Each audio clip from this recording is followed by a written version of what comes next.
দুনিয়াতে কোনো ব্যক্তিকে যদি মিথ্যা মামলা দেওয়া হয়, তাকে আদালতের মধ্যেও উঠানো হয়, তারপর আদালতে প্রমাণও হয় যে তার মামলাটা মিথ্যা ছিল, তখন তাকে কি করা হয় জানেন? তখন ইজ্জতের সাথে মুক্তি দেওয়া হয়, কিন্তু মামলার রেকর্ড লিখা রাখা হয়।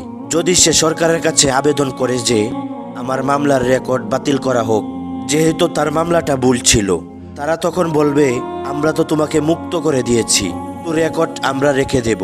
যদিও তা ভুল মামলা ছিল, এরপরেও এই রেকর্ড আমাদের কাছেই থাকবে। দুনিয়ার আদালত মানুষকে মুক্তি দিয়ে দেয়, কিন্তু তার রেকর্ড মুছে ফেলা হয় না। কিন্তু মাঝখানে সে 2টা বছর বা 3টা বছর বা 5টা বছর সে যে জেলখানার মধ্যে কাটালো, বন্দি এক কারখানায় তার 5টা বছর কেটে গেল, এই 5টা বছরের কি হবে? এই 5টা বছরের কে জবাব দিবে? আমি তো সেই ভুল কাজ করিনি, আমি তো সেই ভুল পথেও চলিনি, তাহলে এই 5টা বছর কেন আমাকে সাজা দেওয়া হলো? কিন্তু আমার যে চাহিদা ইচ্ছা সবকিছুই যে বিসর্জন করে দেওয়া হয়েছে, তার কি হবে? আমার ইজ্জত চলে গেছে, সেগুলোর কি হবে?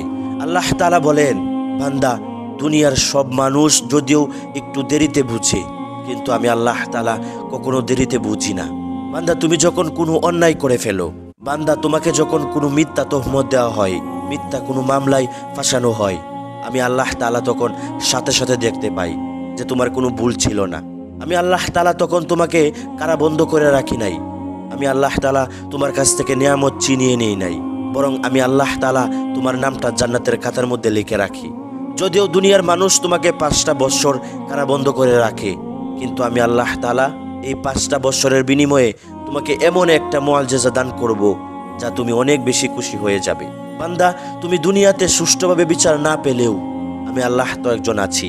মুমিন সব সময় চিন্তা করে লাকাদ আররাফা আনহু লাহু রব্বান, দিন শেষে আমার একজন রব আছে, যিনি সবকিছুই দেখছেন এবং সবকিছুই শুনছেন। তিনি আমাকে সঠিক পথে পরিচালনা করছেন। তিনি একদিন আমাকে এত বেশি স্থির দান করবেন, এত বেশি নিয়ামত দান করবেন, যা নিয়ামত পেয়ে আমি অনেক বেশি খুশি হয়ে যাব ইনশাআল্লাহ।